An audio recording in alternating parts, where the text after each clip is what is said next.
Hello, everyone. Welcome to City Lights Live, the virtual reading series that follows in the footsteps of our in-store calendar. I'm your host, Peter Maravellis, and tonight we explore the work of William Edward Burghardt Du Bois, using his essay, The Conservation of Races, as a launch point. We hope to bring to light the genius and importance of this great educator, activist, and philosopher.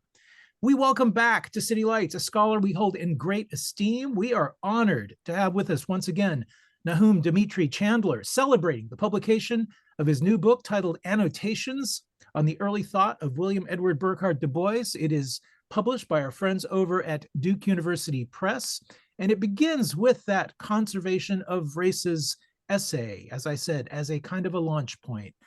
Before we begin, as is customary before each event, I would like to acknowledge that we are beaming to you from the unceded ancestral homelands of the Ohlone peoples, also known as the San Francisco Bay Area. Numerous dialects were spoken along this peninsula. We'd like to take this moment and an offering of respect to those who have come before us as stewards of the land. For many years now, Professor Nahum Dimitri Chandler has been engaged in a deep reading of the work of W.E.B. Du Bois, approaching him as a generative and original philosophical thinker and one of the most important scholars rethinking our concepts in matters of human difference, as well as our understanding of modern historicity itself. In Annotations, Professor Chandler continues his work, deepening our appreciation of W.E.B. Du Bois and illustrating how his work is as relevant and important to us in the present as it was in his day, and how we can learn much from the rich texture of his thinking in this crucial moment of sociopolitical and ecological crisis. Nahum Dimitri Chandler is professor in the School of Humanities at the University of California at Irvine. He's also the author of Beyond This Narrow Now, or Delimitations of W.E.B. Du Bois, also published by Duke University Press, and X, The Problem of the Negro as a Problem for Thought. So joining him tonight in conversation, City Lights is deeply honored to have with us two of the most distinguished activists and scholars of our time, Hortense Spillers and Gayatri Spivak. Both have taught us the importance of speaking truth to power. Their honors and accomplishments are many and would require much more time than we have allotted to fully honor them. So for the sake of brevity, we will offer each a brief intro, for which we are, of course, contrite. Hortense Spillers is a Black feminist scholar and the Gertrude Conaway Vanderbilt Professor of English Emeritus at Vanderbilt University. Her book, Black, White, and in Color, Essays on American Literature and Culture, which was published by the University of Chicago Press, is now widely considered a crucial work for literary scholarship. For 3 generations, her work has been decisive in proposing and elaborating the fundamental character and implication for contemporary thinking of a feminism from and by African-American women intellectuals, writers, and activists. Professor Gayatri Chakravorty Spivak is a university professor at Columbia University. She is also a founding member of the school's Institute for Comparative Literature and Society. Professor Spivak is an activist, scholar, literary theorist, and feminist critic and thinker. An author of numerous books, she is considered one of the most influential intellectuals of our time. So it is with gratitude that on behalf of City Lights, I welcome the 3 of you to this forum. As I said, it is such an honor and a pleasure to have you with us tonight, sharing your time and thoughts. Welcome to City Lights.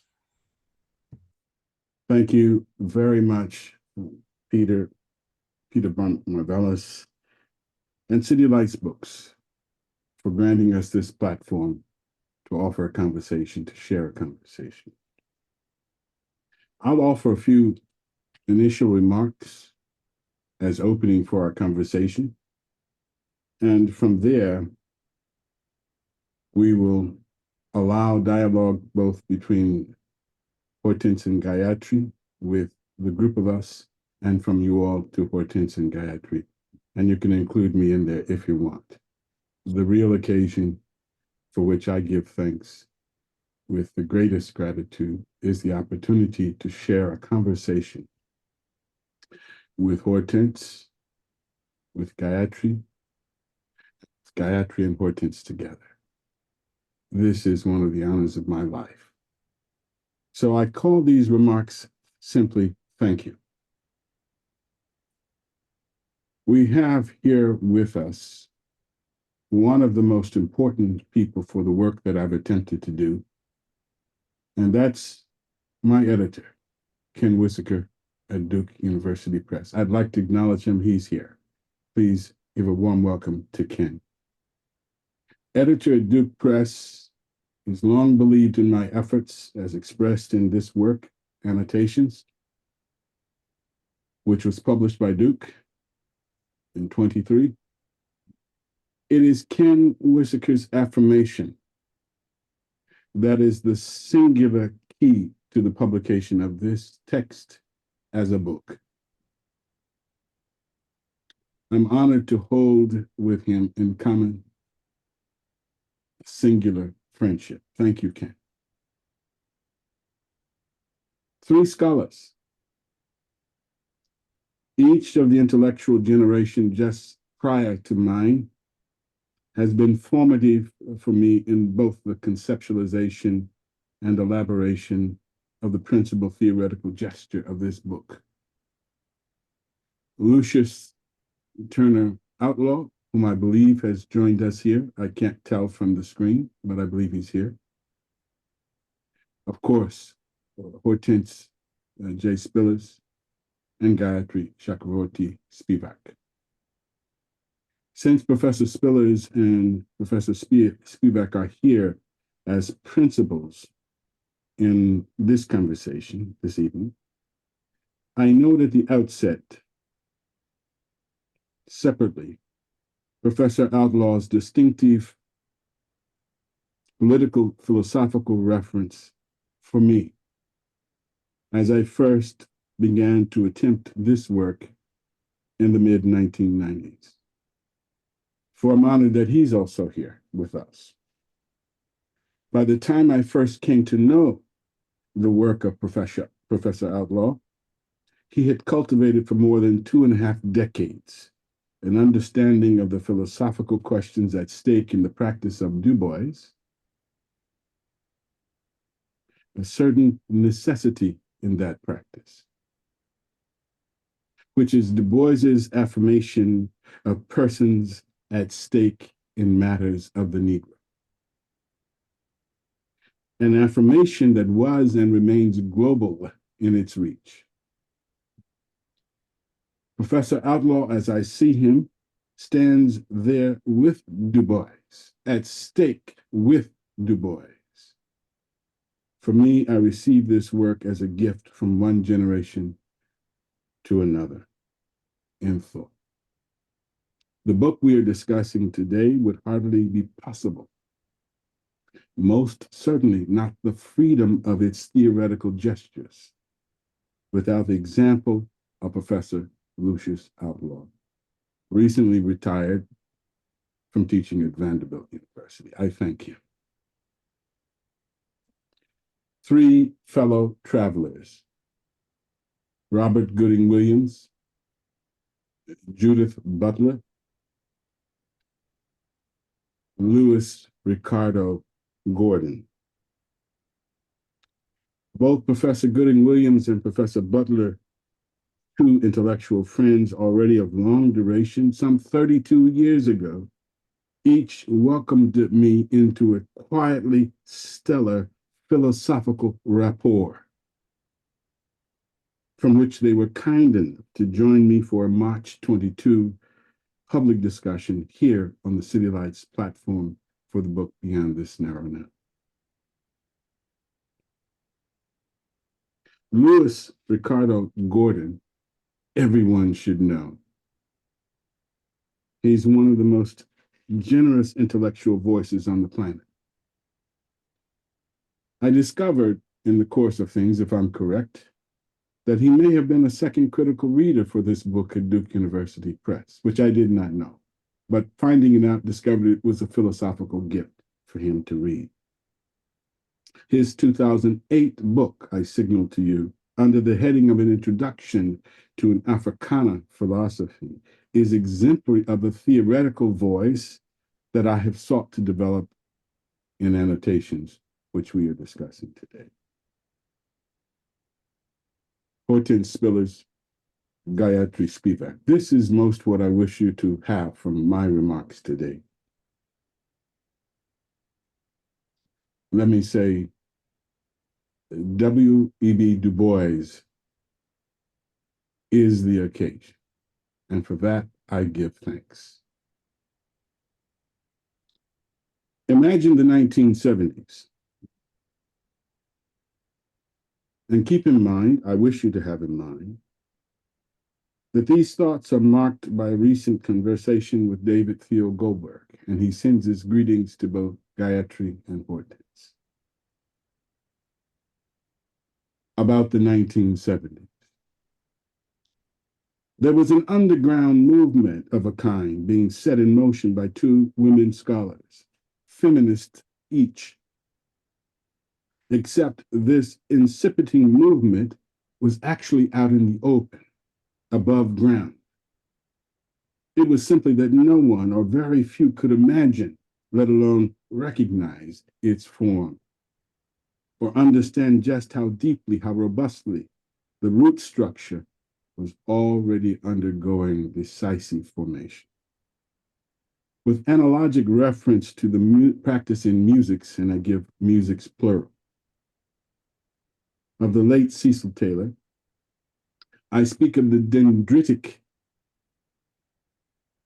infrastructures that yield the fulsomeness of the earliest stages of maturation in the thought and work of Gayatri Spivak of Calcutta and Hortense Spillers of Memphis, Tennessee. Most of us can know that Spivak would bring forth the English translation of Jacques Derrida's signal work across the early middle years of that decade, which we get under the heading of a grammatology. Some of us will know that Hortense Spillers' work, we will know of it as an articulation of a feminism from and by African American women, intellectuals, activists, already from the closing years of that decade, the 1970s. While it is the case that many noted Spivak's mastery with regard to critical theoretical practice of a certain era, her attention to matters of the South Asian horizon under the heading of woman may be, also should be, understood as already at stake in her work and thinking at the end of that decade. So it is also the case that few know even today that Hortense Spillers was in the first class of the School of Criticism and Theory at UC Irvine in 1976.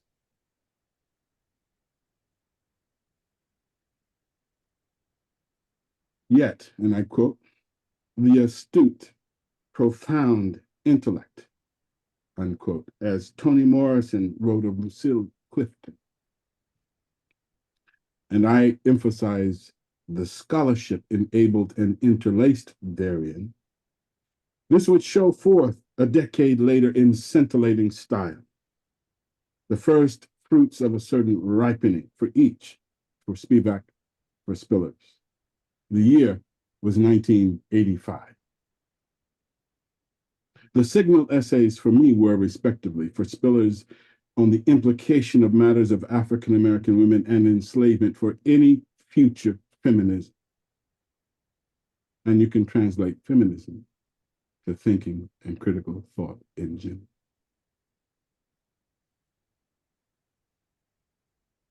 For Spivak, for me, on rethinking the historiography of colonialism, according to the example of South Asia, by way of the problematics of the native woman therein. It was the destinal arriving of two subtle, radical, new theoretical voices. And this arriving is still afoot. and contemporary critical thought, critical theory, has never been the same. First, I found the work of Hortense Spillers on matters of African American women. My mother, my sisters, my aunts, the women in my church were next to that discovery at Davis. Then I discovered the work of the way of thinking of the other, the radical concerns of Gayatri Spivak, far different than simply the introduction to the work in translation.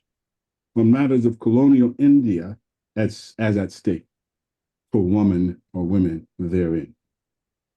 This is at Chicago. This is with my mentor, Bernard S. Cohn, Barney Cohn. This work has been constitutive of my own efforts since the mid-1980s. So you can understand that at the time, my first decade and more of reading their work, I had at first never imagined that I would actually meet these thinkers. That's very real, visceral for me. Still, most certainly it had not occurred to me that I would become part of an ongoing engagement in conversation and thinking with these scholars. I still scratch myself every now and then. My wonder remains today. I believe that you also should have and retain a sense of wonder. For there's an embarrassment of riches in the work of these two thinkers. As for myself, I simply give thanks. The book. With those thoughts in mind, there are two aspects of my book I notate here in the context of this conversation. One, its main thesis and claim about the status of intermingling, quote unquote. That's a term of art for Du Bois as I read him. Intermingling. For how we think about matters of the human in every sense, as we find it in his earliest thought. The other major theoretical implication or concerns the bearing of his thought of intermingling for how we consider matters of African American women as a heading of thought or problem for thought. While it still remains for scholarship to fully remark the character of matters of African American women in Du Bois's thought, the theoretical disposition by which such a question may be posed is directly at stake in the book at hand, Annotation. And intertextually, in two of my other books, namely under the heading of intermingling. I take reference to three passages, and I've shared these pages recently, last few hours, with both Professor Spivak and Professor Spillers. I hope that some of you can have it in hand. From X, the end of chapter 2, the autobiographical example concerning the maternal aspect of Du Bois's supposed paternal line himself. From Beyond This Narrow Now, the discussion of Sally Hemings and kinship. From Annotations, and I give you these pages, the discussion of intermingling around the concept of race at pages 50, 51, 52, 53. For me, and I'm thankful to have an editor who would understand this, he's understood it for years. These 4 pages is the reason for the book. The rest of it is extra. The conclusion of which may be summarized from page 52. This, and I'm quoting, this movement of differences and subtle forces by which Du Bois thought he could conceptualize historical groups or races, in the sense that he's adducing in his essay, is, quote, an essentially open infrastructure in which intermingling and intermixture is not a derivative possibility, but its most radical and definitive character. As a conclusion here, Annotations has a cover which tells you everything in the book. If you read that cover and you stay with it, you can forego reading the book. It's all in the cover. It's gifted to us, to us, by the master designer, Professor Frank Nuno Kwaku, professor in the stamp school at the University of Michigan. He's designed every cover for the books that I publish. And the book cover, in my judgment, this one is a masterwork. I thank him and his compatriot, wife, and partner, Maria Phillips, for this work and for the gift of their perennial friendship. And I give thanks to City Lights, Peter Maravellas, for providing us this platform. My apologies, but I wanted to make sure I can issue a few thanks for me. This was crucial to the making of this book. So I'm done. Please turn and welcome with me Gayatri Spivak and Hortense Spillers for conversation. We can follow it just as you all may like, however you like. So I think Peter Maravellas will be fielding the chat, but perhaps Professor Spivak, Professor Spillers, one of you, each of you may wish to offer a few remarks and questions and place a few things on the table. And I'm ready to follow them. I'll take notes and we can go from there. Is that suitable? Yes. Okay. That's Okay. fine. Well, you've done Yes, this. Hortense, you go first because the young should always go first. And as I always say, I am older than Hortense. You go first. And we're both older than Joe Biden There you are. by several months, right? Yes, I by 9. And okay, and myself by 7. All right. This is the first time I've done something exactly like this. I've participated on panels and roundtables and given talks before, but I think this might be a first. So I'm not sure I will be able to anticipate exactly where we're going, but I've made a few notes and I'll just see what happens as a result of this beginning. Nahum Chandler's work is always exciting, and I don't know anything quite like his work, especially in my field of African American studies. As you know, he is devoted to the life and work of W.E.B. Du Bois, and he speaks about everything else from that particular point of reference. And I don't know anything quite like that. So what do I have to say, or what might I think about this work and what it identifies as the first place, what Chandler calls the massive denigration of the historical entity known as Africa, and of those persons understood as African. The resilience of this idea always amazes me, and we recognize it today in its cross-generational, transgenerational character, that we're still compelled into the riptides of this enormous historical motion is both sickening and fascinating. How do you explain, for instance, that one of the presidential candidates of the 2024 election cycle in the United States could make news for 2 or 3 consecutive days by saying about his rival that all of a sudden she, quote, turned Black? According to this formulation Blackness is, as Simone de Beauvoir noted ages ago about traditional views of the feminine, an instance of spirit drooping down in the midst of things. Never mind that the author of the Kamala Harris reference is himself a certified lunatic.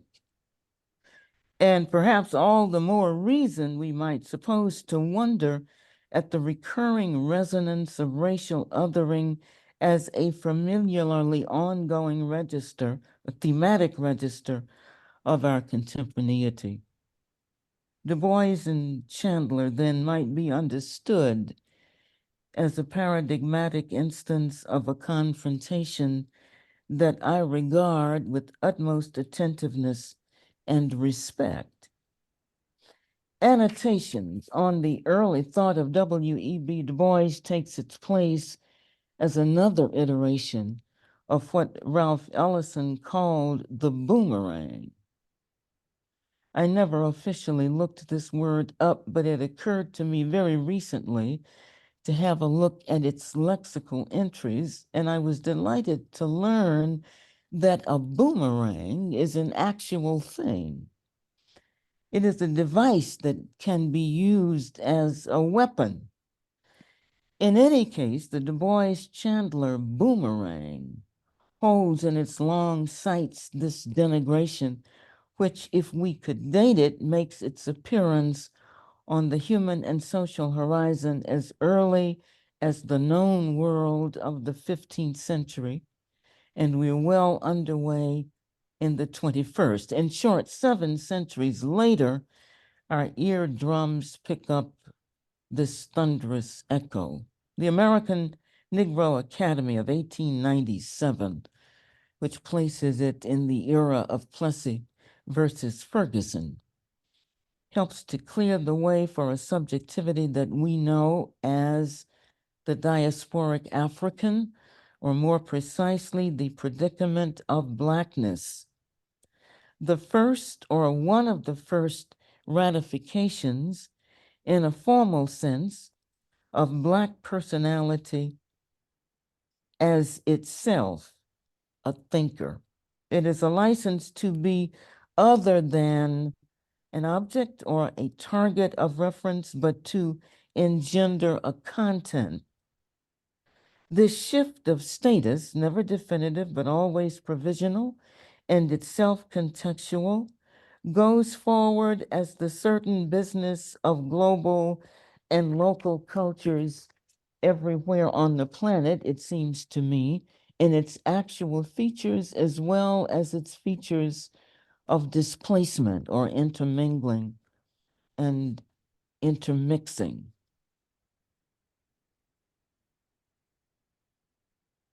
I think of Du Bois as one clearing ground. And it's not so much that he is unprecedented. I think if he were unprecedented, we would not be able to understand him. But he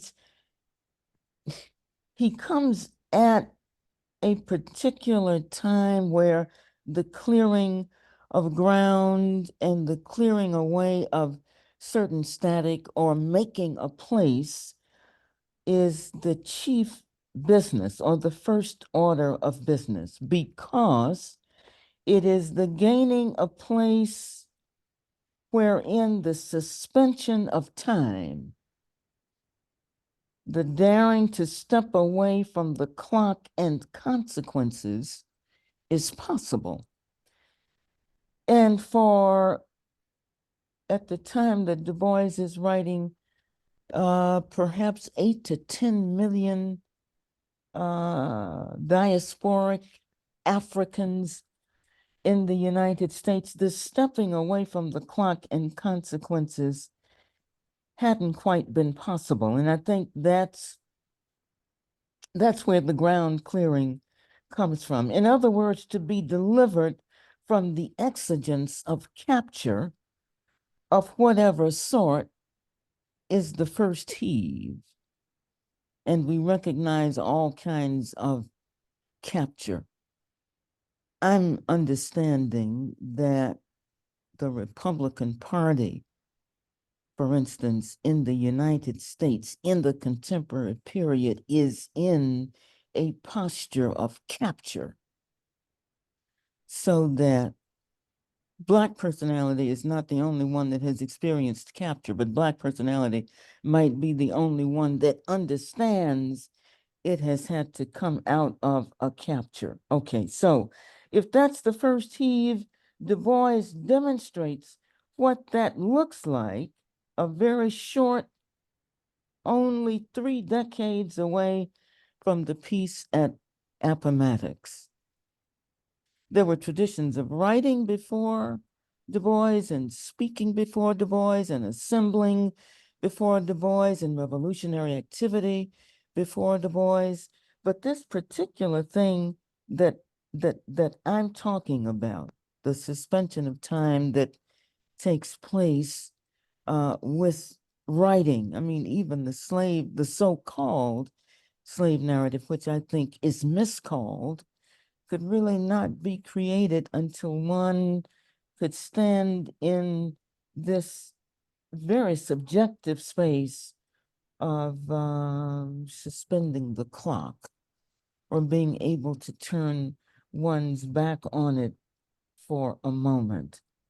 We remember that for a moment, for a minute, Frederick Douglass and W.E.B. Du Bois were alive at the same time, though they were 50 years apart. So these are 2 public figurations of emancipation's meaning.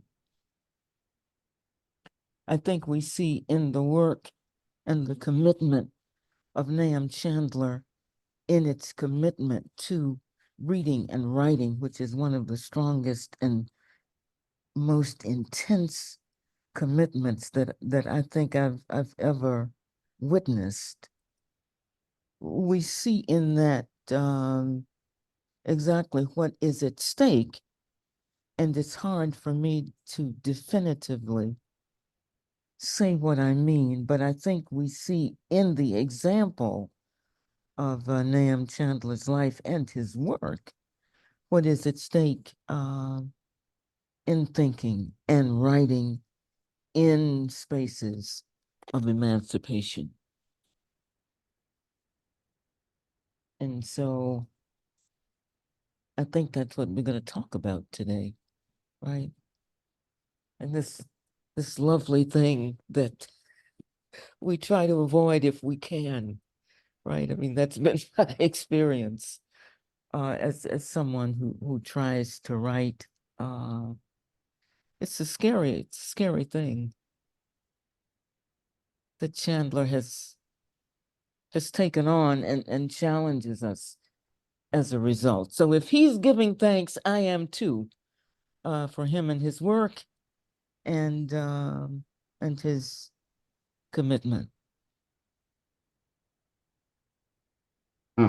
Can you hear me? Yes. Okay, wonderful. My goodness. Gayatri. Hi, Anam. It's wonderful to be here. You know, I told everybody that I was going to be speaking at City Lights because that is such an unbelievable thrill. My goodness, I can't imagine that it's actually happening. And Ken, hi, because you're the only one here who has actually seen me in Calcutta. And I am, in fact, in Calcutta. So it's for me 7:07 a.m. on Tuesday. And I want us to remember that you know, this heliocentric time is something which actually makes our present already, always already, as Nahum would say, diffuse. The present is not metaphysically and is, you know, and whatever I say, you'll see that I'm an absolute literalist. My teachers taught me that I should understand everything to the letter. So this is why I mentioned that the present is fractured in the most literal way. And again, I also will speak about the cover of the book. As Nahum says, everything happens already in the cover of the book. But one thing you don't know that I can bring to you. Mm. I go into that cover as a neighbor. That's Edgecombe Road, Silver Hill. I live there, walking distance. I walk past it. I've been in that apartment twice. This whole thing of how the present is constituted. My present is constituted as Du Bois's neighbor. Alice Atty, I don't know if she's here, gave me for my 75th birthday a present, a photograph that her uncle took, David Atty, who was an unofficial photographer of the Harlem Renaissance, a picture of Du Bois. She threw away the negative. She said, nobody else has this, Gayatri. Only you in the whole world, right at my door, as a neighbor, not just as a giant, not just as an intellectual of unbelievable proportions, but as my neighbor. The old guy looks at me as I enter my apartment. And I have actually bequeathed it to Brent Edwards, who I notice is in the audience, and I say hello to him as well, because he introduced me to Du Bois. I didn't grow up with Du Bois. I grew up in Calcutta. And so therefore, for that gift, Brent, forever, some time ago, I should say, but for that gift, I'm always grateful to Brent, and I'm very happy that he's there. And just as Hortense said, we are really answering Donald Trump's question. What is she? What is she? And the answer is in this damn book. Intermingled, stupid. That is she. It's just literally intermingling, as Nahum says, again and again and again. As Du Bois says, quoting Du Bois, intermingling takes place in the blood. The blood. And so Nahum says there must be a pre-comprehension of the copula, the is in the language that we are all speaking. It's not the only language in the world. How is the copula in the world's wealth of languages? I don't know, but that's where Du Bois pushes me. But remember that the intermingling that Du Bois is speaking about is also literally population, the copula, family. And I would like to cite, as you can see, I'm speaking in my usual disorganized way. The fact that I am in Calcutta actually will tell you why it is so. But at any rate, the copula, the pre-comprehension of the copula, Hegel, as there are comments on Hegel in Gla, as he talks about the movement of the Eurocentric globe toward the state, what he writes off as a previous stage is the family. And the entire book, GLAS, G-L-A-S, which it has been impossible to categorize for libraries. It's the only book that I think is out of print. The entire book dwells on the fact that the family does not, in fact, go away so that we move toward the state, leaving Africa behind. And so, therefore, the fact that intermingling in the copula, in the blood, is in the family, is something that Nahum again and again brings forth, and I thank Nahum for it. And I would also say that this Gila Nijar, my colleague, I don't know if he's in the audience, but he has written wonderfully on blood, and I'm not going to add to what he has said, but the element of blood is what my other friend and ally, Edward W. Said, called the feminization that becomes necessary when one talks about the inferior folks. because blood is the reason why Derrida himself said that he could not mourn his mother. The father's name is written. It's the patronymic you pass from father to son to legitimize the world. Positive law, not natural law, which Du Bois cites and Nahum comments on, positive law. And I would say to this audience here that one of the tasks that Du Bois pushes us toward is something that Derrida undertakes much later in Force of Law. That is to say, to undo the difference, or as Nahum would say, to de-sedimentize the difference between so-called natural law and positive law. But at any rate, that's what we have to look at when we see how blood feminizes. Because, as you know, you've read Circumfessions, that entire running footnote of the book is my inability to mourn my mother because the mother is in the blood, whereas the father is in the name. So I don't agree with this particular masculist insight, but nonetheless, it is something that we should look at in order to undo this, even this separation. So when we actually talk about intermingling in the blood, let us give the full answer to Trump. Now, there is another thing which I also think about, which is the other side of the world.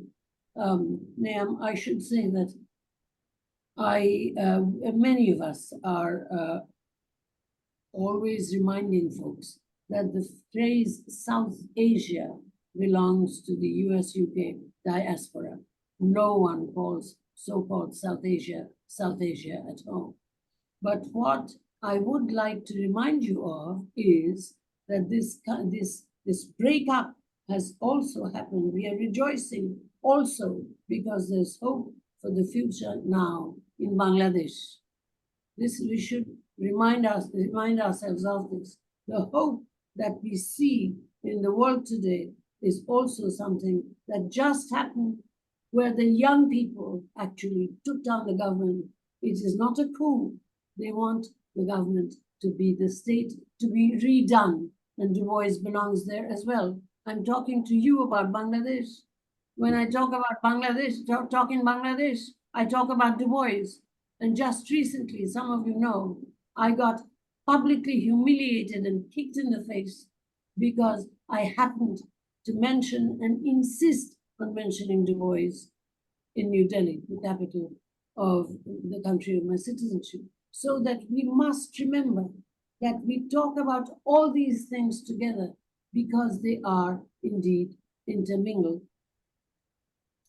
I also speak to you in the name of the people I'm going to see around 12 noon here in about 5 hours. That is to say, my other students, not just the ones that you heard mentioned, my other students, the Santals, where I will be with those characters in the villages, my village schools. And there too, I do talk to them about Bois. I choose that name because Du Bois chose that name, himself identifying with the intermingled. William Edward, he was christened, but Bois he chose. So that particular idea of intermingling is extremely important, and I really congratulate Nahum for having brought it to our consciousness. Another thing that I would like to talk about in terms of the pre-comprehension of the copula is the copula, when we think of it in English as the is. There is no is in my mother tongue, but that's okay. That doesn't mean there is no is. The word is not there. But on the other hand, although we were taught in translation class that is hoy, to say to my students again and again, to not translate is a Du Boisian task. The pre-comprehension of the copula is that when you put the is, you close up the fact that difference is boiling in the world. The is a closure, but we need the is. That's what the entire thinking of Derrida is contained within. That we need something which is, strictly speaking, it's possible to prove that it is incorrect. But incorrect itself is not derived from some correct. It is, in fact, an originary so-called incorrectness, exactly like what Nahum notices in intermingling.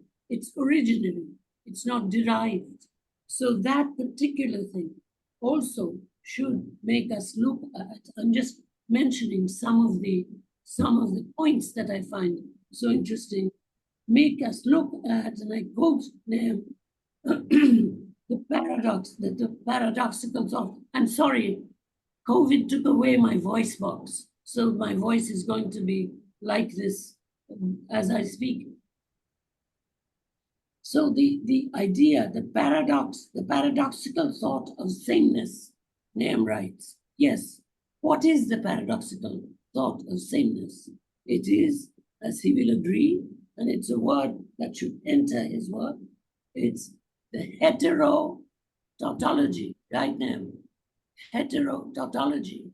Yes. Le tout autre et tout autre. That's the heterotautology.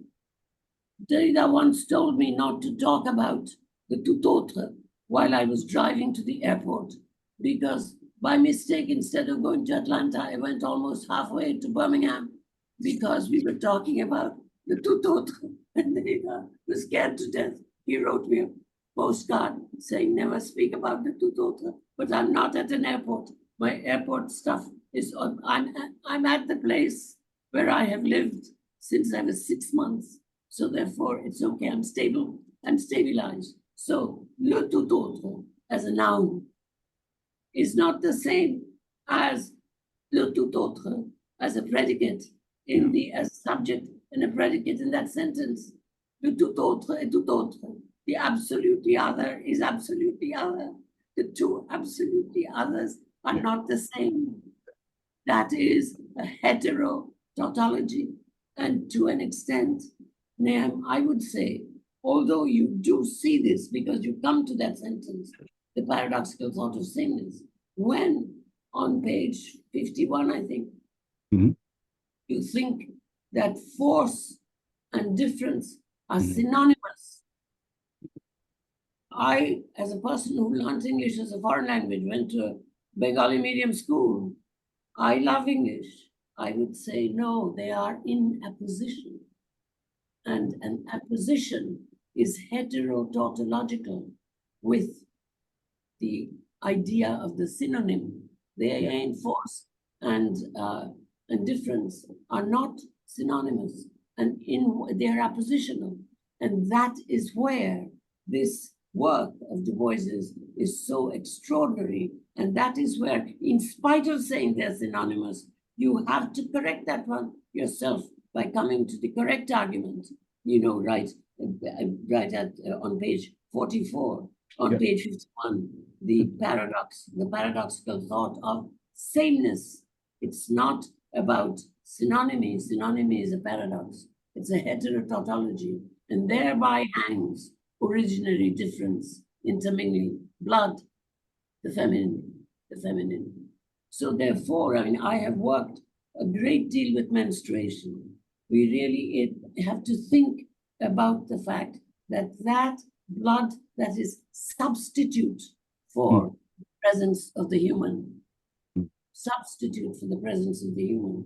We cannot forget it when we are looking at the limit of intermingling in natural law, limit in natural law. We women, in fact, feel that natural law, the limit of natural law, in every possible way, from the absolutely legal, the legality of abortion, to the absolutely philosophical, the fact that you can write resistance with menstruation.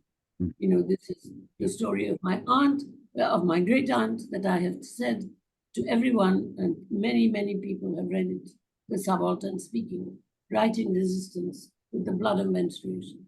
So when we think about blood being the place of intermingling and the pre-comprehension of the copula, we must think also of the blood of menstruation. We cannot just think about blood in some metaphorical way. It ain't a metaphor, but it isn't literal either. So this is something that I hope, and that is why when we say that, as Nahum does in this fantastic book, that Du Bois opens up nature itself as a place for practice toward the future, we have to think about all the ways in which Aristotle's idea of nature as physis, that's another thing that must enter there. Aristotle is Marx's hero. What did he say about Aristotle? That he could think of everything except the value form, because he did not live, he lived in a slave economy, not in a capitalist economy. A value form is the measurability of everything. Value form is the measurability, the quantifiability of everything. And Marx told us that we must be able to think the quantifiable and not just glorify that which cannot be quantified. And so this value form, which is not in Aristotle, and physis, which is nature as growth toward the future, where Nahum talks about the fact that thinking itself is, in fact, how to think. Thinking is how to think. Theory is how to think, the practice of thinking. That knowledge is how to think. So therefore, this physis, nature as physis, belongs in that particular discovery, that particular opening. As Hortense says, there were people before Du Bois, and thank God for it. And finally, the other person, I've been mentioning people. I mentioned my Santal students. I mentioned myself as a neighbor of Sylvia. The last person I mentioned, who definitely is not among the audience, is my student, Oluwaseun Akinfenwa, Nigerian. I just wrote him before coming. Now that the kind of Kenya style, Bangladesh style, young people breaking open style stuff is happening in Nigeria, I wrote Sean, we must talk. And I got a response back from him. Yes, Prof. Now, what does he teach me? He teaches me, just as Hortense says, the slave narrative is a misnomer, a bad name. In the same way, the oral is a wrong name, because the so-called oral languages, those that are were unsystematized by the missionaries and are still spoken by African subalterns, survival languages, not just extinct and therefore to be preserved by the United Nations. Those survival languages were written on memory, appreciating the digital that was only going to catch up with them much later. And that is why, Nahum, the idea of the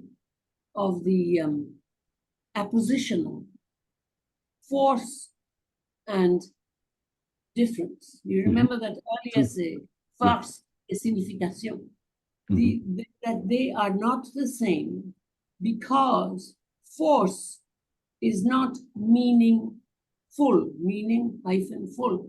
And that was Derrida's invocation to us, to you and me, that if you want, and Benjamin sort of knew it, but too theological, the idea that the meaningful is made with the meaning hyphen less.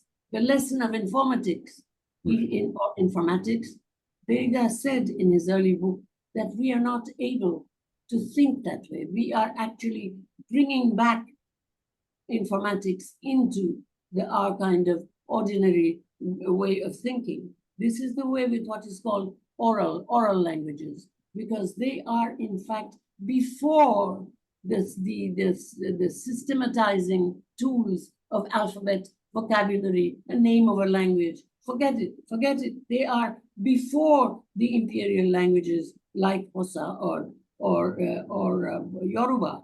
They are in fact still in practice. And I've put Oluwaseun into learning one because at being the son of a murdered spade type farmer whose mother died 4 months after the father was murdered, political murder, he was sent, like our friend, he was sent to the priests, but of course the sister couldn't be.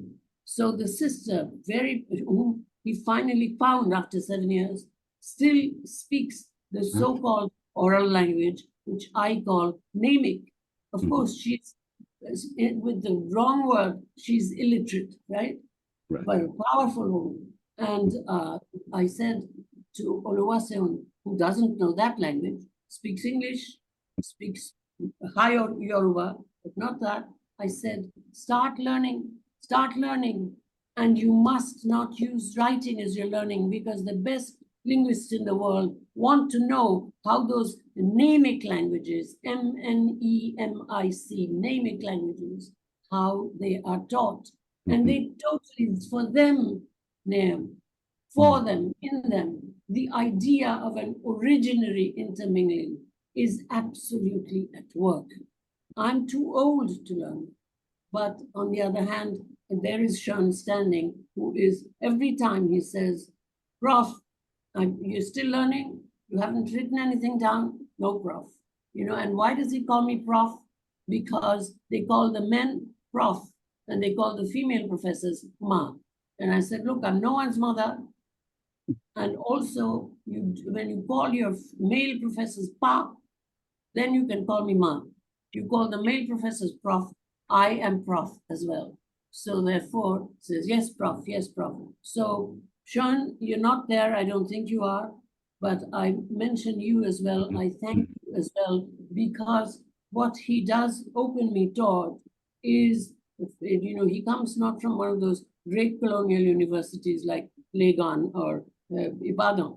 He comes from a university, 13 years old, okay, Kwara State University. So to an extent, this idea of how to open toward a future of originary intermingling, he has taught me that. The last word is about the world and Africa.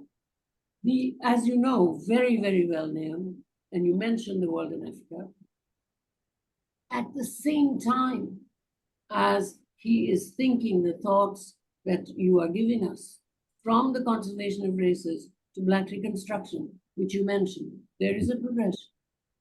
At the same time, Du Bois is trying to inhabitate, that's your word, wonderful word.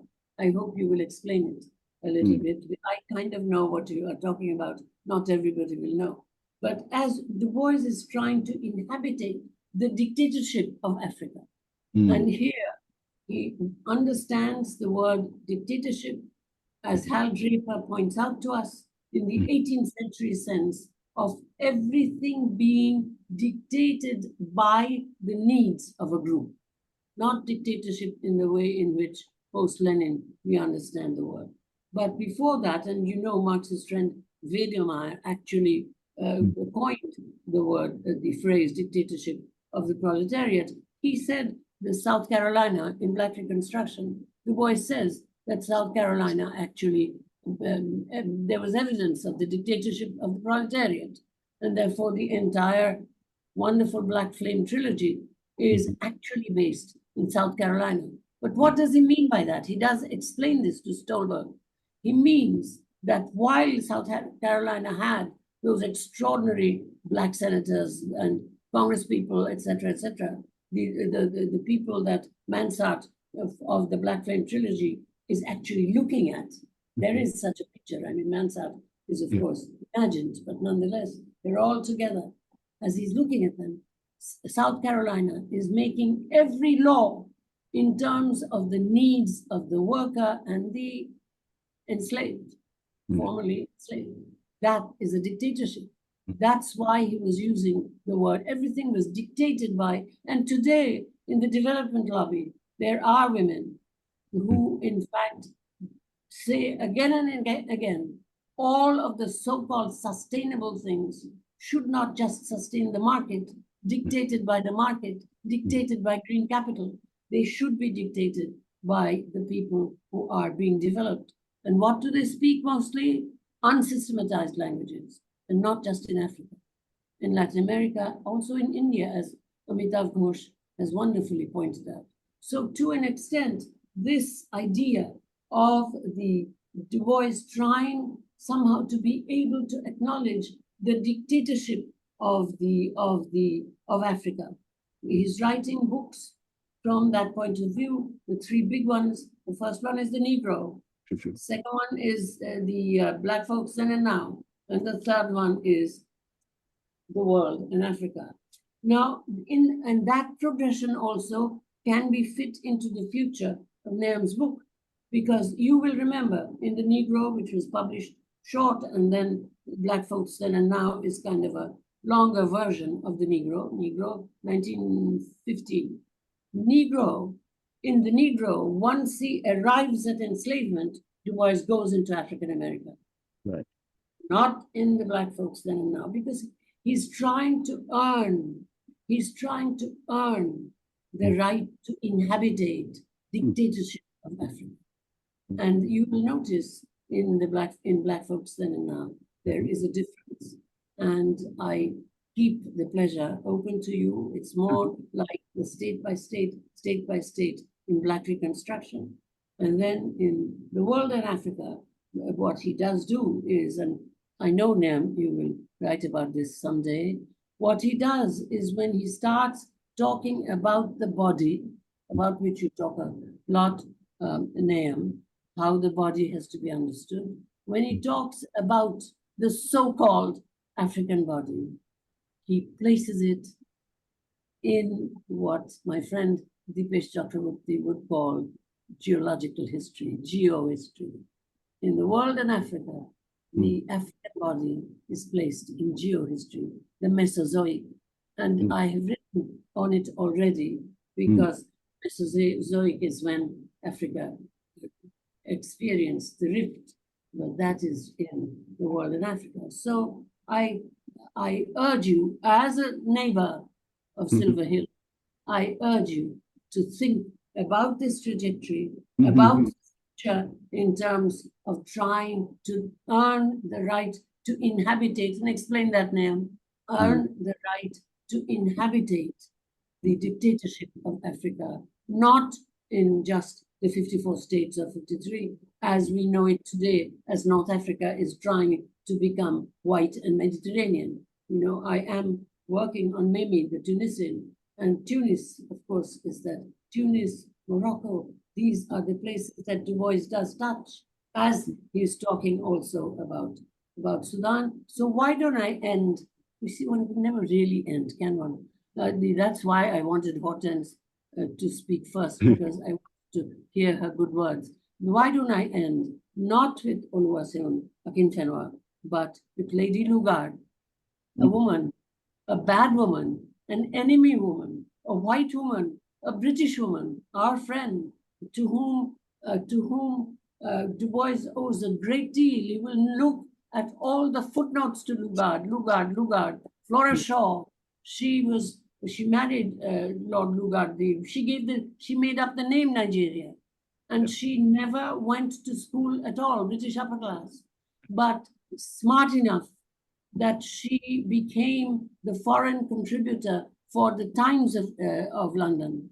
Unbelievable woman who wrote this book, which is still used, about the Islamic imperialism in Africa, from which Du Bois takes a great deal. Just look at the footnotes. And I have a copy of his copy of Lady Lugard's book, A Tropical Dependency, etc., etc. It's called. And I will tell you that I'm glad I brought up Lady Lugard, because Du Bois's copy, if you take a look at a photograph of that book, which I do have, if I hadn't had to come to Calcutta and so on, I might have shown it in a PowerPoint, you will see that it's falling apart. You touch a page, it's falling apart.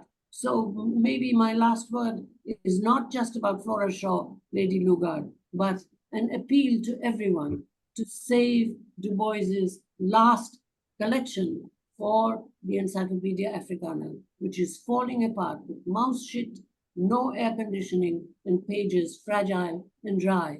And so if you want to look at Lady Lugard's book, just tell me when I go back home on the 13th to New York City, just send me an email and say, Gayatri, show us the photograph of that crumbling book with Du Bois's signature in his own hand on the page, but falling apart.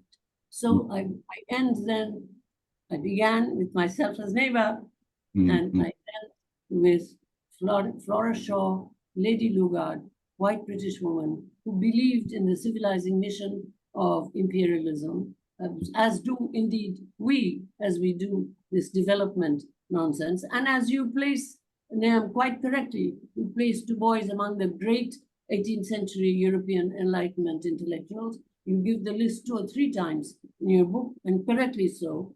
And you don't love them all, and that is also correct. So it seems to me that in the same way, we take our place with her as we intermingle with our opposites, as we begin the real part of the discussion now. Thank you for your attention. Thank you for your patience. Thank you. Thank you, absolutely, Gayatri. There's too much for me to even want to think, let alone talk about. So I want to do 2 things. Thank you, Gayatri. Hortense, thank you for setting us off with your initial questions. I think I want to turn the conversation so others can join. You can write questions, I think, in the chat, and then and I'm especially thinking you will pose questions to both Hortense and Gayatri.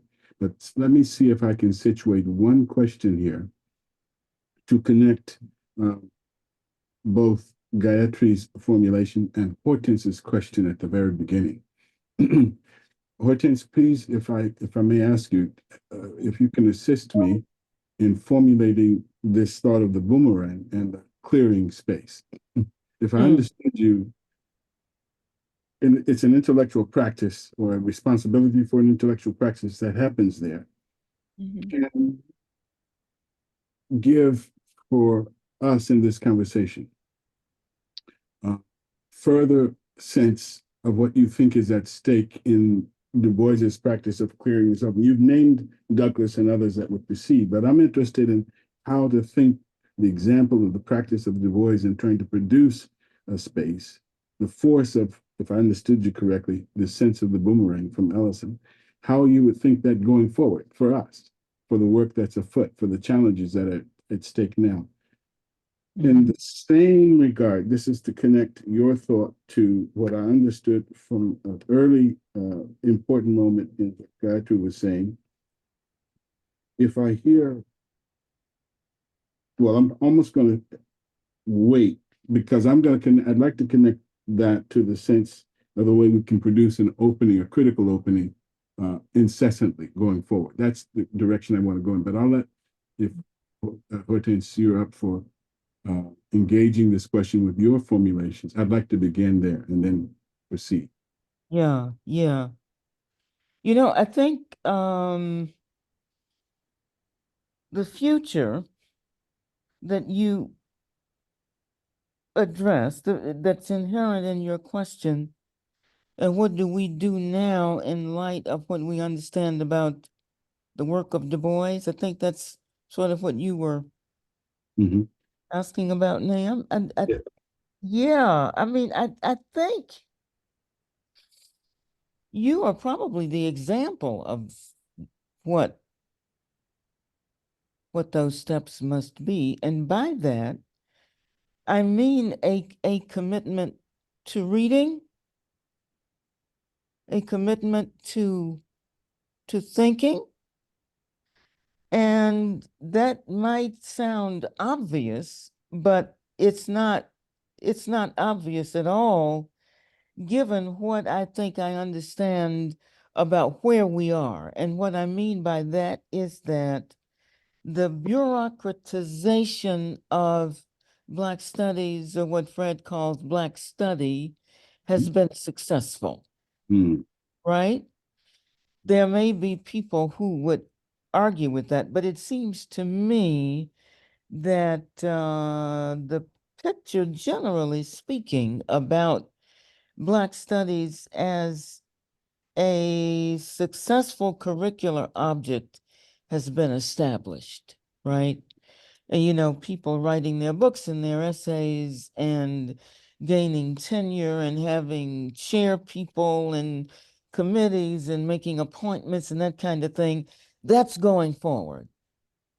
But the work of the commitment to read beyond the imitational gesture of producing a text, I'm not sure that's what's going on, right? I mean, I think what I see is that certain gestures have become standard operating procedures Yes. and are no longer critical gestures. They are the adaptation of a posture, adaptation of a repertoire of postures. We're doing that very well, but I'm not so sure that the work you're talking about is taking place, right? I mean, people not resting with easy answers or easy gestures, but finding places to push back against what might be considered settled law or settled opinion in the work that we do.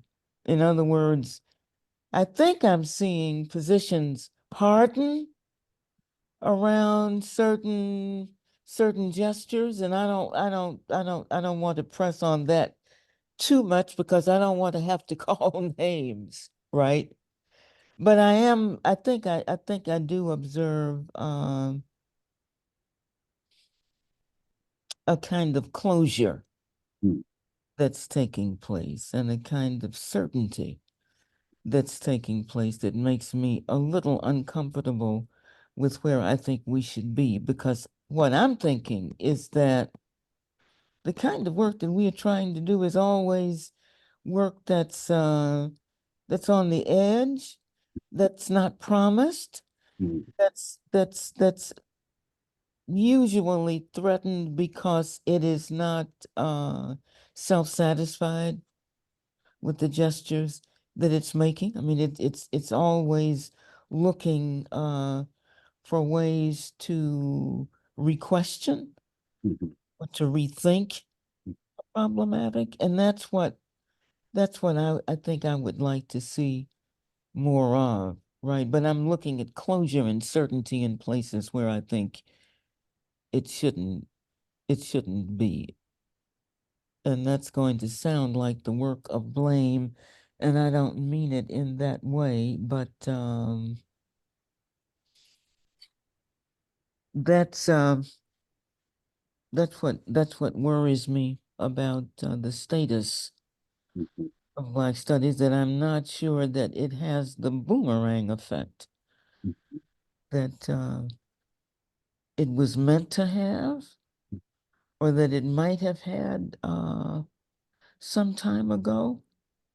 And I think it has to keep that. And I think by that I mean never really at home in the university. Mhm. Um, never quite comfortable Mhm.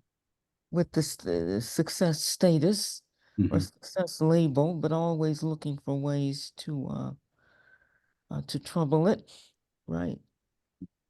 And to be engaged by a certain circumstance. And yeah, that's what I think the boomerang the boomerang is for me. I mean, there's a way that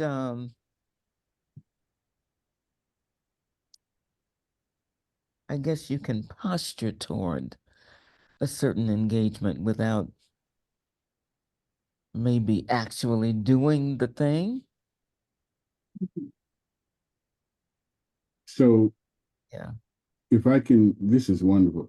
I'm going to slightly push the question back toward Gayatri, but open it, and perhaps there will be questions that Peter could help us field from the chat. But, or Gayatri, you want to speak just here? Yes. Just one word Please. on boomerang. I think it's wonderful to bring up boomerang. I remind you folks that Lacan thinks, when he draws his parabolas and so on, especially in the Dialectic of Desire, that early wonderful essay, he says that the parable is a boomerang. That the thing, an instrument, a weapon that brings the thing back to you. He says that the shortest distance, which, as we all know from word to truth, is the sentence. But that is not sufficient. You need the parable, the parabola, and his concept metaphor there, quite correctly and literally, is the boomerang. And I think we just want to note that as a little footnote from Lacan when we think the boomerang. That's all I wanted to say. So I was going to try to direct the question, the formulation of this sense of space, and perhaps the force of a critical inhabitation of these problematics, to the thought, Gayatri, that you raised about force and difference, and placing them in apposition rather than thinking of them as synonymous or similar. I certainly don't intend the latter. My disposition, I believe, is in the sense that you were formulating.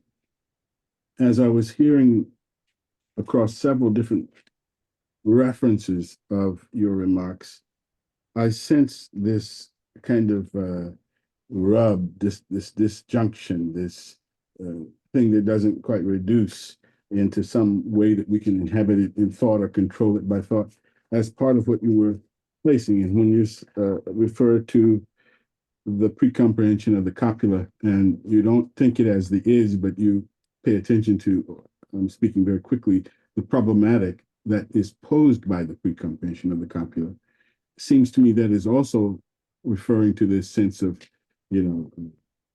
frisson, that we want to keep alive to and pay attention to. So I'm trying to connect, or I'd like to connect, Hortense, what you're referring to in the space clearing and the force of this boomerang, precisely, Gayatri, to this sense of, I'm coming quickly with words, non-synchronicity, or this appositional way of thinking force and difference. Maintaining that, or sustaining it, I think is the better word I want to have, as a problematic. And I think there's a way in which Du Bois can be understood to be, I would probably say, at issue with this question, rather than inhabiting it the way I'm thinking of it, or we may. But he's somehow very attentive to this uncanny, I like to think, being at stake that arises in ways that we can't control, but that we have to be alive to in thinking, carry in thinking. So that's the way I'm connecting what I heard, Hortense, you speaking of the 19th century Du Bois as an exemplar, and how the question I was asking about how we think of ourselves in it, to the kind of question that Gayatri was asking me or posing to me about this. I keep coming with the word frisson, this unstable sense that nonetheless is not irregular, unnormal. This instability is a constitutive thing, and something that in some sense we want to find ways to inhabit in our thinking, in our practice. Anyway, I don't know if I've said enough, Gayatri, to give a sense of what I was trying to ask, but I hope so. Others may have thoughts.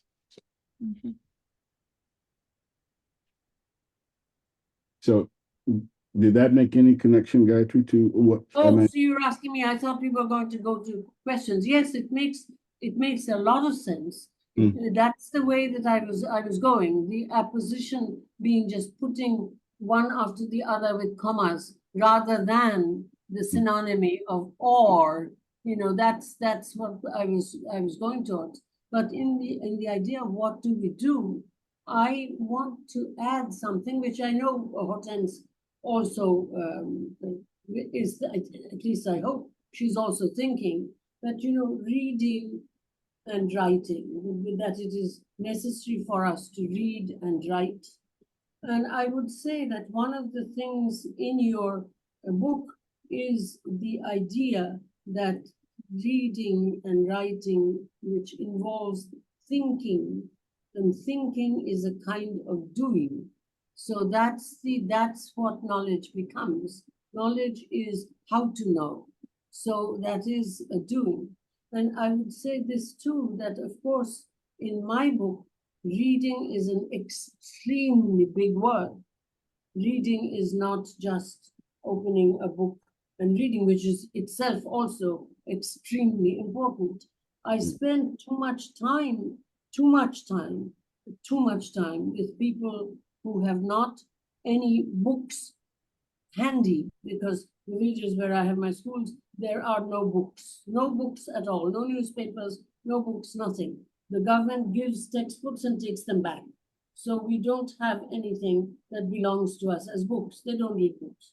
So therefore, reading has to be bigger than reading text. So therefore, number one, that, and we also have to think about writing as if writing what we are reading, which is taking up a relay. This is in your second essay in the book, taking up a relay, an active relay, which is the limitless, the illimitable, the horizon structure, etc. And whatever you think or Derrida thinks of Husserl, certainly the very last Husserl, a converted Christian, therefore, after all, already intermingled, like Trump, one would ask the question, what is he? Except he asked the question to himself, thinking about Galileo. Am I a Jew that Heidegger takes me away from my office and from the library? Or am I the Christian that I have converted myself to? What am I? And that is where he begins to think about this notion of the horizon, that there is, in spite of everything, there is joy. And that's the last unpublished writing, right? So that when you're actually thinking Husserl at the University of Chicago philosophy department, the only philosophy course that I've ever taught at the behest of my friend Akil Bilgrami, 1978. And they kept on saying to me, but Husserl can't say this. I said, look at the text. Look at the text, read. So I would say that that notion of the illimitable, the horizon, the idea that everything that we say is also noematic, everything we say through sense, through Sinne, it comes as someone is knowing something. That's knowing is doing. What is it to know? That is your definition of theory. You know, in the practical theoretical practice, that is what you know. Theory is how to know, and that changes. That's the future. That's the future.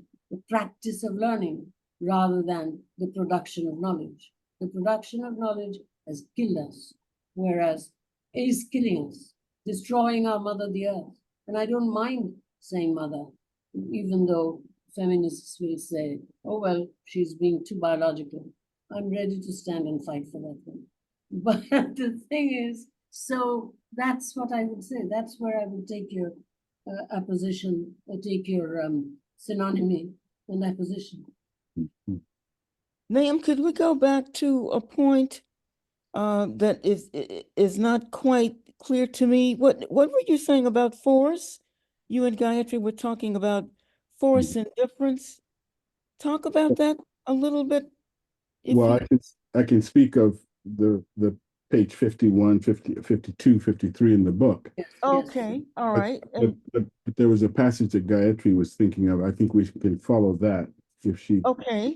could note it, and then we can go from there. Yes. All right. And 52? Well, I would refer you. On 50, begins on 50. Du Bois proposes here the second complete paragraph. Okay, yeah, yeah. I'll read it. I'll read it out. Or unless Okay. Gayatri has it, she can read it. Shall I try, Gayatri, read it out? Please, please. Sure. Du Bois proposes here, this is on page 50, Du Bois proposes here the thought of a process, a movement, a dynamic infrastructure, organizing a relation of forces. The dynamic and relative character of the movement that Du Bois proposes in this rhetorical statement is the most difficult and unstable determination within his intervention in this essay on the terrain of the problematic of the concept of race. And I'll pause here and make sure I note for our conversation. Those are the next two, next two sentences. At the same, at the I'm going to go semantic there. level of the word. Yeah, I was going to go there, but please go ahead. I wanted to make sure people know where we are. And so I was going to index On this. page 50, long second complete paragraph, the first Yes, complete paragraph is one sentence. The third And so, paragraph. yes, so look at the first quotes. Du Bois operates an ambiguous use of the terms differences and forces. Mm-hmm, He uses them as synonyms. mm-hmm. So that's where I was saying an Yeah. apposition is not a synonym. Something that is in apposition is not a synonym. It's related with a difference. That's all. That's what I pointed at. So if I can kind of triangulate for people where we are, both in Du Bois's career in this text and in this text. So where I am trying to comment. Du Bois, this is his early Du Bois, 1897. He's been 4 years back, 3 years back from Germany. And Souls is going to come 7 years later. Souls of Black folk. This text is his first sort of mature, early mature attempt to formulate for himself a sense of the Negro. Not under the concept of culture, we don't have it yet. And he's resisting a traditional concept of race.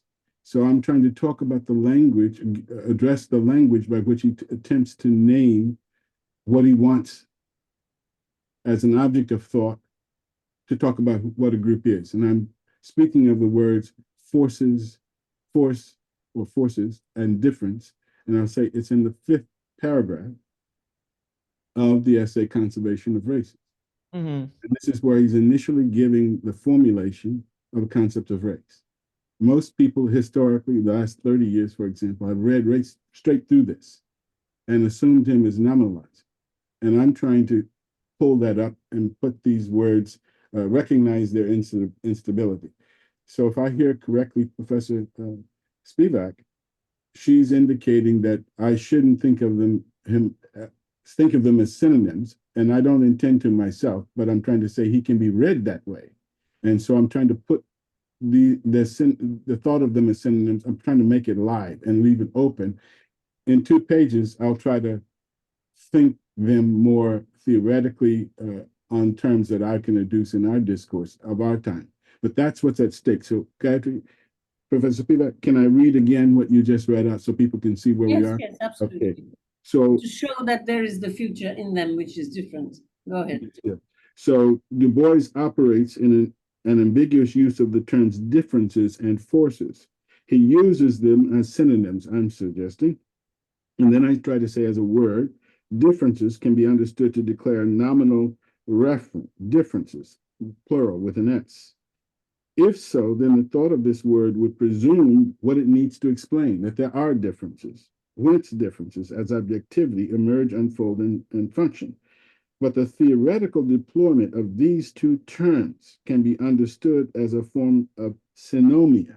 And Professor Spivak is suggesting think them in apposition rather than as synonyms.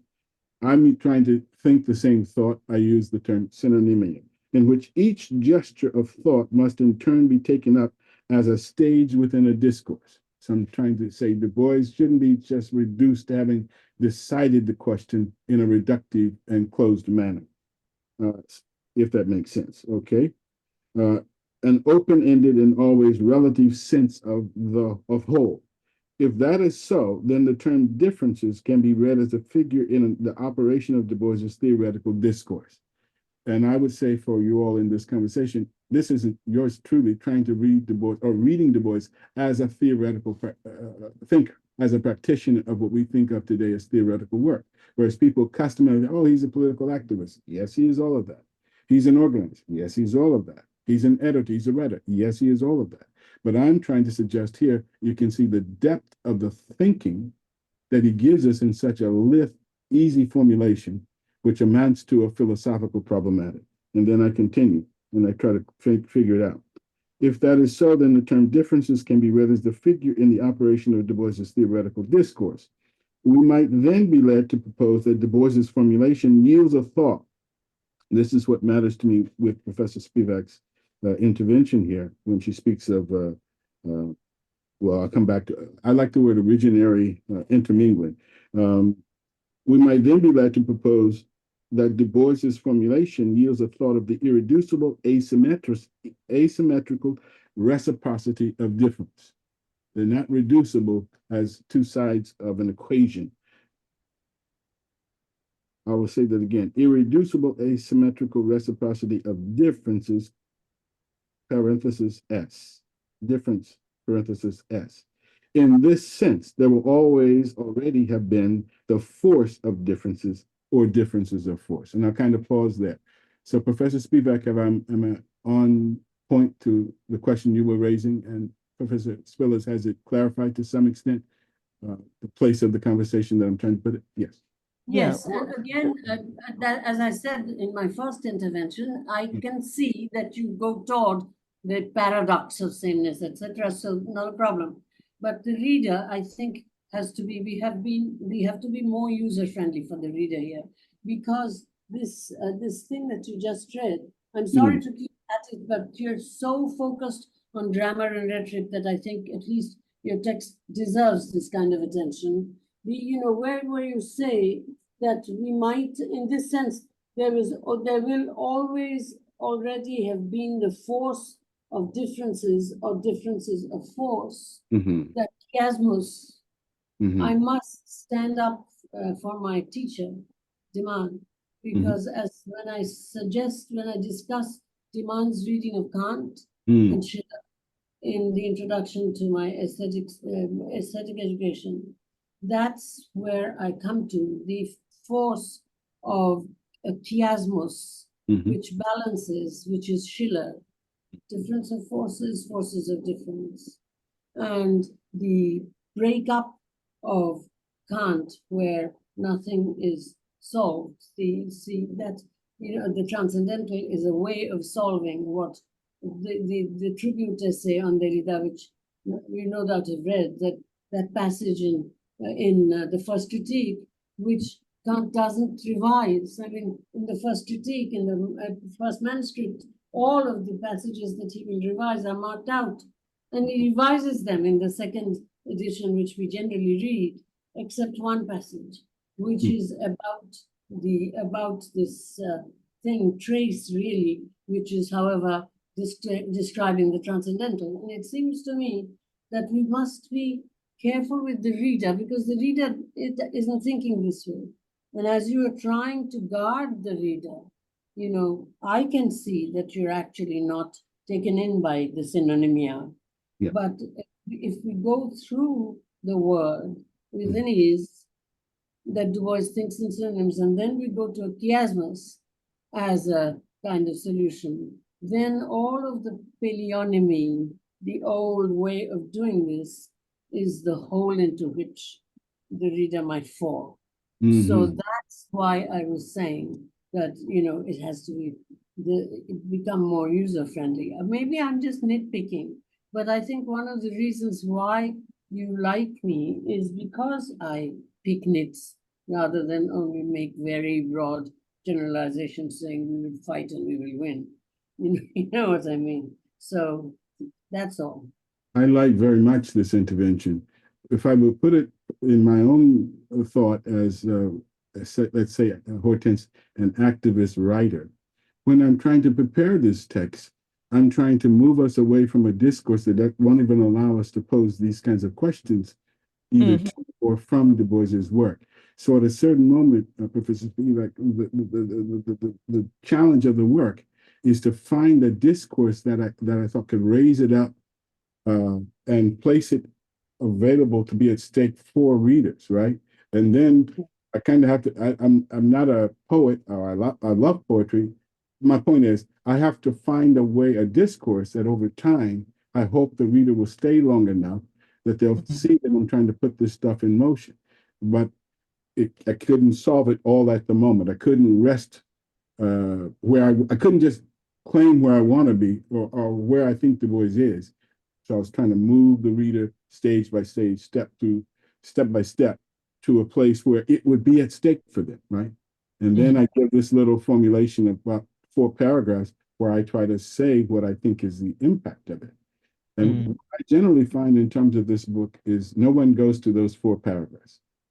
And they're kind of they're not intended to be cryptography at all, or whatever it is, cryptic, but rather to have an economy. So I talk about, and it forms an X. If you were to graph it out, it forms an X. But I put it in words, not a graphic image, which then would have all of this in principle dynamic, different positions within this asymmetry that is at stake, this dynamic. The problem is that once you put it even in words, it's too conceptually removed for people to get there. And if you put it, you could do it poetry, then the registers of Du Bois's discourse will be a little bit further away.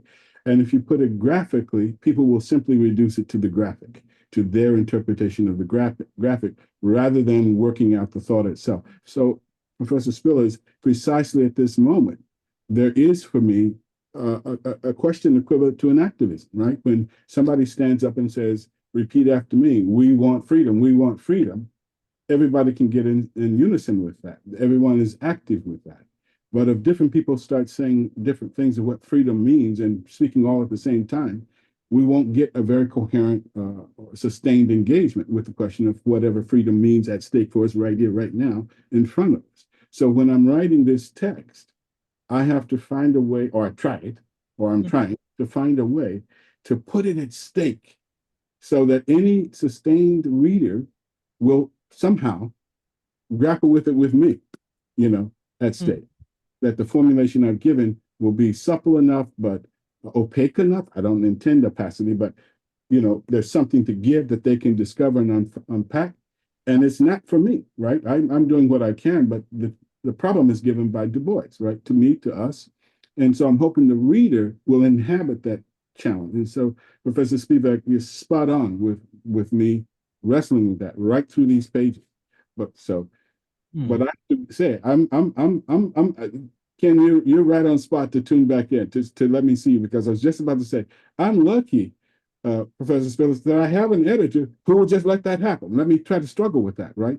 And Professor Spillers, when do you see a discourse about an African-American thinker of the 19th century that receives him at this level? That's what I think I'm caught up in, right? So, but I can only get there because I have these examples. And that's exactly what I'm talking about. Needs to continue as an enterprise, right? And that's what I think. I think that's what we're missing now. Everybody is comfortable and happy, and in the club, as it were. Yeah, and I'm talking about getting out of the club, and maybe not joining or something like that, right? Creating another club, or dissolution, dissolving clubbiness at all. Somehow. Yeah, exactly. Ken, I'm not sure how we can get questions from the audience here, because I've spoken a lot. Well, I'm happy to see if I can cull some. I do see one that's fairly long. I can I should read the whole thing. This comes from John Block. Where is the Du Bois personal library now? I studied African American history with emphasis on the works of Du Bois in NYC with Herbert Aptheker in the 70s. And at that time, he had an entire library. He was incredibly generous with his time to a person who showed interest in the works and guided my reading. getting to look at some of those books was an honor I well understood. I have wondered since, following Herbert's demise, where the collection went. May I start an answer, then Professor Spivak can finish? John Block, is that suitable? Du Bois's main set of papers are UMass Amherst, and the library is named after him. There are satellite archives, namely Fisk, and that's an important. Du Bois himself donated, already starting in the 50s. Then Du Bois's personal library is University, or in Accra, Ghana, Legon, and Professor Spivak knows. Please, Professor Spivak, speak here. It's a fantastic thing she's been calling our attention to. Very important. Du Bois's own library. And earlier she was speaking of a text of Lady Lugard. That's where we get the name Nigeria. And Du Bois has a copy of that, and he cites her throughout his writings on Africa, particularly Lake. And so I'll stop there. That's an example, of, John Block, of the kind of personal Du Bois's text, where you get these marginal notes, etc.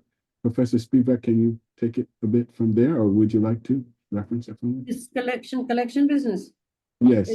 Yes, well, it's just as Nahum described, but this last collection is the core collection that he took with him when he finally went to Ghana, and he knew that he wasn't coming back. So it has that importance. And also, since Nkrumah asked him to build an Encyclopedia Africana, he was buying books, and you can see this. It's, if I ever finish my book on Du Bois, this is discussed there as to what the principles of his buying were. Some of it's to construct a readership for the Encyclopedia Africana, which is very different from the Encyclopedia of the Negro. You remember 1915, Phelps Stokes, that there wasn't enough interest in it, not enough funds, so that one languished after publishing a small index. But this one is different, not the Encyclopedia of the Negro, but Encyclopedia Africana. And he's building different kinds of books for the future, and constructing a reader who will be interested in putting this dictatorship of Africa, everything, the global, from the point of view of Africa, rather than always Africa being told about the global by European thinkers. So this is a very interesting collection of this incredible man in his 90s who's looking toward the future. And so this is the collection that has no climatization, where the things are open, the cupboards are open, people touch things all the time, and we are also losing things. So that's where we can't somehow get it together because of various kinds of forces at work. And believe me, the story is struggle. And I would be very happy to share it, but I think this is not the place. But I'm open to discussion. I'm based in New York. Ask me. And also, the questioner, John Block, the library that Epsteker had is the one at UMass Amherst. Yes, exactly. May I ask a question that kind of piggybacks off that? Nahum, do you know if Krauss still publishes the complete works of Du Bois? Because I looked on Amazon today and I didn't see it there. What's the story on that? On the complete works? Yeah, they're not in print, and they're not easily now available. And the two men at Krauss, if I may interrupt, and I have been in touch with them, writing with them, etc. They are not tremendously enthusiastic. You know, they will write a response in 6 months. We'll be in Connecticut, and then we didn't find it in the warehouse. I think it's something that we might want to look into, because the Aptheker edition is so fine, and of course we all use the Aptheker edition. The Oxford edition is nice too, but the Aptheker edition is something that we should. I agree with you, Hortense. No, they're not. Two quick notes. They're not enthusiastic. Two quick notes on the backdrop. One is that I understood the backstock was sold to a collector or a bookstore owner, bookseller in Chicago in the early 90s, the mid 90s. So now the individual texts from that Aptheker edited, 37 volumes, in sporadically showing up, very few in mint condition, but some people put them on the market. So if you go to a good, anyway, that's one note. So, and those are sporadically available, unevenly available. The second note is in the background. Aptheker was connected with the monthly review with the international publishers out of New York, and Krauss and Company is part of that network. So that's how they came to be. So it's the same set of publishers or people. And now they're mainly into reprint. All I was trying to say on the second note is that Aptheker was connected through international publishers of folks in New York built around the monthly review, and that network has not made it a priority to continue publishing the Du Bois text. They've sold the catalog, as I understood it. I'll stop there. Yeah. We have I think we have time for one more question. Hung Tae Kim says, catching energy from the combined weather system of Spillers, Boomerang, and Spivak's Lacanian parabola, I wanted to set some sail on R.A. Judy's reading of Du Bois' use of asymptotes of the hyperbola as a concept metaphor at the heart of the Du Bois in the 1900s, as indicating the relation without fission between physical laws and human chance. Returning to the frontis image of your book, I'm wondering if you could comment on the portrait of a boy on his mantle. Somehow, its glare in the light, it's almost disappearing into itself as and through photographic light. I hear the echo of the quote unquote passing of a firstborn, unquote, as the asymptote. Does he, the portrait of the boy, locate the heterotautology of where the boomerang returns from the horizon of reading history, which is what we do when we turn away from the clock? This refers to the whole universe, and any question from the work of R.A. Judy will likely take us there. I'm going to answer very briefly. That's its own conversation, and it's a wonderful question, and I'll answer with two very literal references. That's Du Bois's son, Burghardt. The time is 1948, 50 years after he's passed. Du Bois is 80. The portrait of Frederick Douglass is one of two copies. Du Bois in 1913 spent years getting it. There's Douglass in the background. There's Du Bois's son from 1897, shortly after Douglass will pass. Then there's Du Bois at 80. So we see Du Bois, and I will almost stop there with two hidden notes. Du Bois's son is blonde-haired and blue-eyed. It's in black and white. Du Bois almost never shows his hands in his photos. And this shows more as he gets older. And he is very directly presenting that in this image. I'll stop there. And the best I can do is to say, let's invite that wonderful question for a full-on conversation, particularly if we have R.A. Judy on the scene. I'm happy to take another question. I can stay here all night, but Professor Spivak, it's morning, and Professor Spillers is later than here.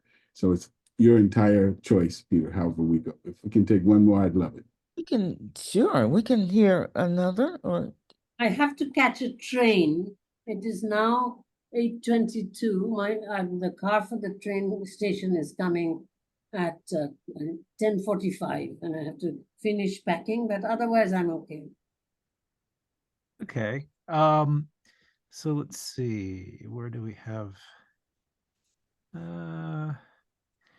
Vanessa, did you have a question? You posted that you raised your hand. Let me see if I can find Vanessa in here somewhere. Hold on a moment. So I can say asymptotes of the hyperbola is in the text Sociology Hesitant, which was unpublished when Du Bois wrote it in 1904, probably in the fall of 1904. And here I'll make my claim, Professor Spivak and Spillers. That text was thought lost, claimed lost by David Levering Lewis. Yours truly located it in the archive. And it's published now in 2010 or 2015 in the Fordham collection of Du Bois's early essays. I would emphasize what Du Bois calls the limits of chance in human conduct. So that's the opposite to the question of the opposite of what Amazon does with algorithms. They want to predict what you will do. And Du Bois was fussing with the limits of reform, social reform, for good benefit. Can we produce practices that will yield a good society? What are the limits of chance in human freedom? And what we have is Amazon predicting what you will do according to the new statistical algorithms of what are the limits of what you will do. I just note that. So Du Bois, and this is the moment, Du Bois is writing at the moment, on the one hand, where atomic physics is just coming to form a certain moment, and at the moment that Einstein will write his initial essays, 1905, on relativity. And Du Bois is conceptually right in there on this question, but in terms of a sociology. Yes, and what I have commented on in terms of this chance, first of all, thank you for finding that essay. Some of us are aware of that wonderful gift, but I call it contingency, right? And I'll just give a little story rather than try to explain it. There was a guy whose name I think is Ken Buzzard, who's a very first-class British mathematician, and he works on numbers theory. And he was brought to a class I taught with a mathematician, by the mathematician, and they talked to each other, and he talked about numbers theory. And I asked him, why do you like numbers theory? And he said, because it can produce correct answers. So I said, yes, sir, that's a good reason for loving numbers theory, but it can't catch contingency. Nothing, no program will be ever able, it will be a contingency that we might not even as human beings be able to recognize, but it will emerge. Something which is not, that's the whole logic of the supplement. Something which will not be contained by the totality which has supposedly controlled the whole thing through knowledge. There will be a contingent, and it can't be caught. Contingency can't be caught. And you see, that is chance. That is not necessity. And Du Bois is very much someone who, I mean, you know, in that thing that he wrote for the future to Shirley Graham, that there will be endless, I forget whether you quoted or not, you will probably do, endless work by future scholars where he has not been able to say the right thing. And that will be his praise, says he, about himself.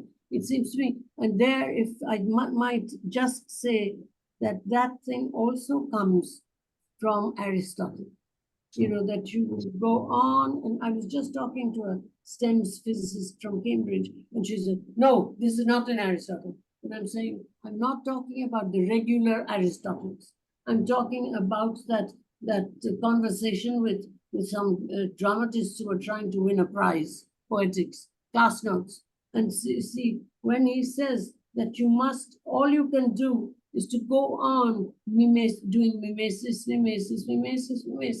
You can't do anything else. But suddenly, there's contingency from somewhere. That's why imperatives come from outside. You know, I was talking in Yunnan about imperatives to reimagine the Silk Road. And I said to them that imperatives come from outside. That's, and from the outside, suddenly you have done something so that tuke, chance, comes and turns it into poiesis. But this kind of work ethic. Du Bois is very much involved in this kind of work ethic with the contingent dictating from the outside how we must go. I mean, this is why so many of his books, including The Dusk of Dawn, begins with an apology. An apology I can only write out of my own experience. What an extraordinary gesture. Because, of course, he's waiting for, and here's Nahum Chandler, and here's Hortense Spillers, we're all coming at it because he's left it open for us in that way. That would be my response. Peter, I'm very happy to stop right there. Maybe I'll add one word because Professor Spivak did mention this word. Professor Spivak, the word illimitable that I try to use sometimes is precisely to try to handle this kind of question. Of course. I am very thankful, Professor Spillers.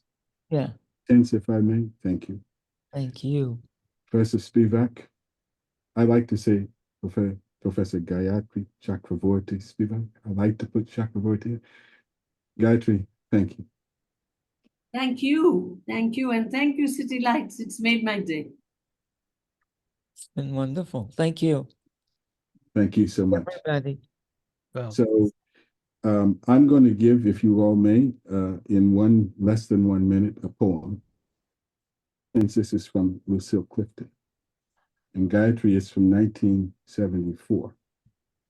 And I mentioned the words that Toni Morrison gave to speak about her earlier. But these are from a poem called The Turning. If I can find it here easily, quickly on my computer. I may have to open it up and get it to go. I think I have it. Turning on into my own self at last. Turning out of the white cage, turning out of the lady cage, turning at last stem like a black fruit in my own season at last. Turning by Lucille Clifton, 1974. Oh, wow. read that last line again. Yes. Turning, just the last, Yes. okay. Turning at last on a stem like a black fruit in my own season at last. Oh, thank you. You're welcome. That's Lovely. Yeah, thank you, Professor Spillers and Professor Spivak. thank you. The City gift of Lights. another 1970s right here, right now, going forward. Thank you. Okay. City Lights would like to extend our gratitude to the three of you for your generosity, your thoughtfulness, and in the way that you've participated in this very stimulating, very vital evening of discussion. Nahum Dimitri Chandler, Hortense J. Spillers, Gayatri Chakravorty Spivak. It has been such a great honor to have you grace our virtual halls. I also want to thank Duke University Press for all that they do and the way that they're supporting Professor Chandler's work. And thank you to all of you in the audience for joining us tonight. You help complete the circle, as always. Must correct you, Peter. The circle can't be completed. It was not only an evening. I spent a morning. The spiral, then. Never-ending spiral. Thank you so much. You're correct. Thank you for correcting me. Today's event has been made possible by support from the City Lights Foundation, continuing the legacy of our founder, the late Lawrence Ferlinghetti, through our public events, our publishing program, and our educational outreach. Take care, everyone. Be well. Be kind to each other. We hope to see you all again soon. Bye-bye. Thank you. Bye.